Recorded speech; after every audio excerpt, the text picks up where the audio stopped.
Кийинки биздин темабыз обратная связь, кыргызча кайтарым байланыш болуп которулат. Ким буга чейин кайтарым байланышты кантип берип жүрчү эле, деги эле кайтарым байланыш деген өзү эмне? Кайтарым байланыш. Буга чейин биз кайтарым байланышты деле билчү эмеспиз, бирок онлайн болгондон баштап кайтарым байланыш кыла аласыңыз. Берген заданияңды кайра саат мынчадан мынчага чейин силерде кайтарым байланыш күтөм. Берген заданияңды кайтарым байланыш. Siz misal sabakka тиешелүү, siz тапшырма бересиз, эмне тапшырма бересиз? Мисалы мен бүгүн азыр учур чагырттым. Тапшырманы бердим, видео кылдым, там эрежелерин айттым, упражнение кылдырдым. Өзүмдү тартып, окуучуларга онлайн жөнөттүмбү. Анан айтам да, мына мен силерге жөнөттүм, саат мынчага чейин убактыңар бар, саат 8-ден 7-ге чейин убактыңар бар. Ошондо мага кайтарым байланышка чыккыла. Кайтарым байланышка чыккыла. Алар ошондо учурчак деген эмне? Заданияны аткарып, түшүнгөндөрүн жазышып, кайра мага обратная связьга чыккан бул кайтарым байланыш. Түшүндүм. Хорошо. Кеңиз. Онлайн пандемия учурунда бизде кайтарым байланыш теле сабактар аркылуу күндө ачып тапшырат элек. Кайтарым байланыш канча процент болду? Балдар көрөт да теле сабак, анан бизге кайтарым байланыш жөнөтүшөт. Хорошо, рахмат. Кеңиз. Обратная связь, ответное сообщение сен берген немеге?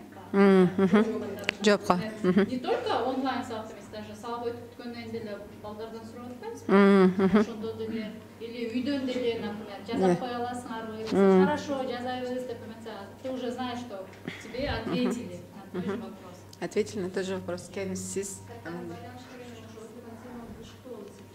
Бышыктоо. Билүү,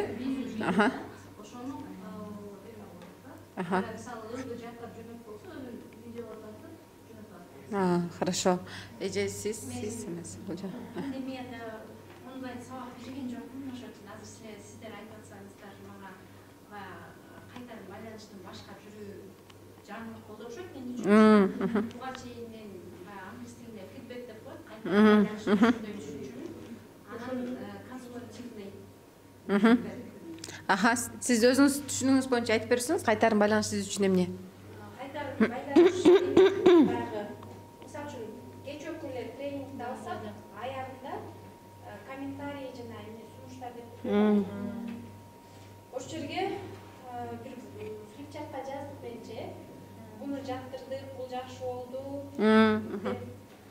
Буну түшүндүм деп, айтып келдик дагы.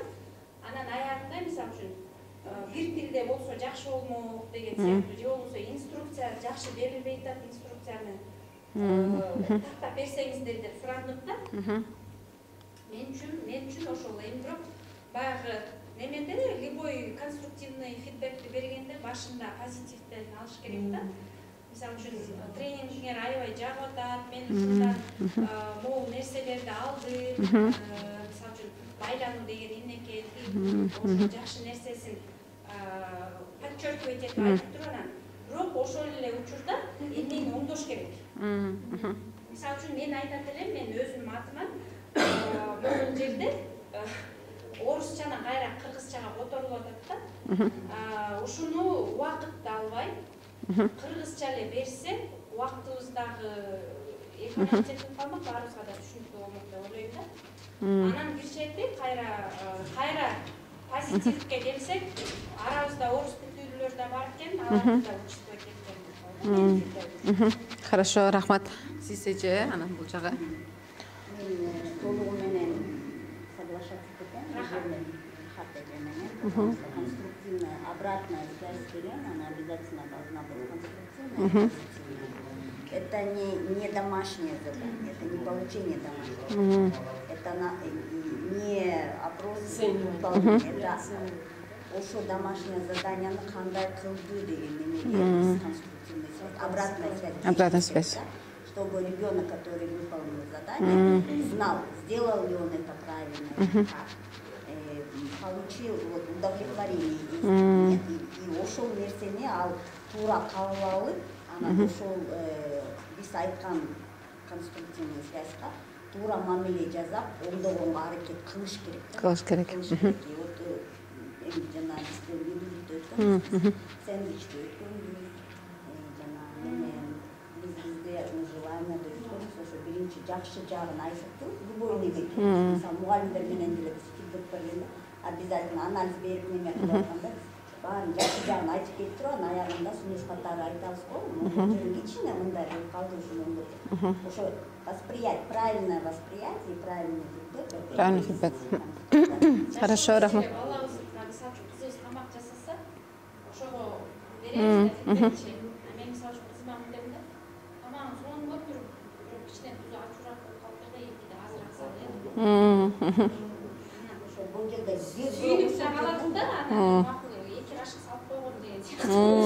Өзү күнөөсүн. Барыңыздарга рахмат. Негизи эле бул жана кайтарым байланыш бир эле окуу процессинде эмес. Ошондой эле тарбиялоо процессинде да аябай жакшы көбүрөөк колдонсоңуздар көп натыйжаны алып берет деген ойдом. Бул жакта бир нече техникалары, ыкмалары бар деп айтса болот. Кайтарым байланыштынчы. Мисалы, эң биринчи справиться со своими эмоциями, спокойствие, только спокойствие деп атат. Бул жакта кандай деп ойлойсуздар? Аябай ачууланып турган мезгилиңиздечи кандай кайтарым байланыш берип коюшуңуздар мүмкүн? Агрессивдүү, деструктивдүү. Мындай айтканда ал баланы эмне кылып коюшу мүмкүн? Сындырып коюшу мүмкүн. Бирок ошол эле учурда баланы ошол эч кандай эч нерсесиз макул эми боло бериш болду деп ошо теманы жаап коюш керекпи? Эмне кылыш керек? Спокойно, мисалы үчүн ошондой ситуация болгондо баарыбызда деле болушу мүмкүн андай ситуация. Мисалы үчүн волонтерлор менен неметкенде ийгилик акыбыңды келишкенде мен кээде мынтчумун да, суу ичесиңби?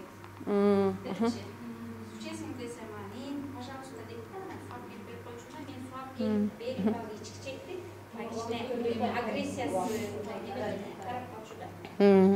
Бул жакта да ошентип айтылат да, аябай ачуулуу болуп турган мезгилде, же болбосо бала аябай ачуулуу болуп турганын көрсөңүз дейт да, эң биринчи эмне кылыш керек? Убакыт бөлүү. То есть ошол учурда айтып коюу да, бала мен азыр аябай ачууланып жатам, баарлаша албайм. Эгер баарлашсам чоң конфликтке барып калышыбыз мүмкүн. Бирок кечинде саат 5-те экөөбүз отуруп ушул тема жөнүндө баарлашыш керек. Же болбосо балаңыз ачууланып жатса, балам мен көрүп жатам, сен аябай ачууга алдырып, ачууланып жатасың. Азыр мындай абал менен баарлашуу өтө мындай айтканда кооптуу, Кел экөөбүз кечки мал сен мындай айтканда ачууң таркаганда сүйлөшөлү. Түшүнүктүү болду, Ошол. Аха.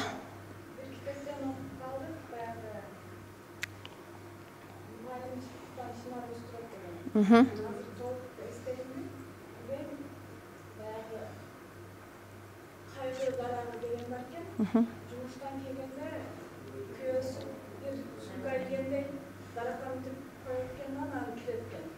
Эртеңинен алганда баягы кайгы жумуштагы проблема көйгөйлөрү бир аз азайып калгандай сезилет экен да, дагы алып кетет экен да, үйгө алып кирбейт экен.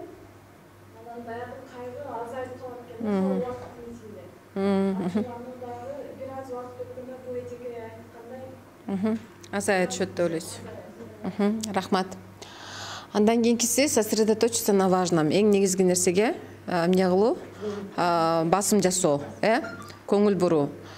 Бул жерде болсо, мисалы, бала эмнени кылган жок. То есть мындай айтканда, бул жерде эң негизги нерсесине басым көбүрөөк жасоо. Анан кийин указывать на конкретные поступки дейт. Бул жакта болсо, сен ушул нерсени кылбай койдуң, сен акмаксың, сен ушундайсың, сен мындайсың деп анын жеке өзүнүн, жеке индивидуалдуугуна кирип кетпей, анын эмнеси туура эмес болду, ошо кылган жүрүм турумун айтып өтүү дейт да. То есть мындай айтканда, баланын өзүнүн жеке өзүнө эмес, анын кылган жүрүм турумуна көбүрөөк басым кылуу. Мисалы, сен акмаксың эмес, сен кылган ишиң, менин оюмча, акмактык болду, туура эмес болду деп ошентип айтуу деп бул жакта ушинтип айтылып атат. Түшүнүктүү болду, кылган ишиң деп. Учитывать возможность изменений дейт да. Бул жакта болсо, көпчүлүк учурда, мисалы, балабыз аябай общительный болгонду каалайбыз, же болбосо аябай мындай кандай десем активдүү болушун каалайбыз да. Бирок ал каалоолордун баары кимдики? Ал күтүүлөрдүн баары кимдики болуп калат? То есть бул жакта болсо, чыныгы жашоодо баланын өзүнүн кандай деп айтса, мындай природасы деп коет го, өзүнүн мисалы турушу боюнча кандай, ошонусун да эске ала түшүп, анан кийин ошонусуна гана көбүрөөк басым жасоо дейт да. То есть бул жакта. Анан говорит от себя. Мектепте мугалим айтты го, сен мектепте, сен аябай мисалы бейбаш деп, же болбосо мындай деп, же андай деп, то есть мындай айтканда айтпаса деле бирөө аркылуу колдонуп айтуу эмес, бирөөнүн атынан сүйлөө эмес.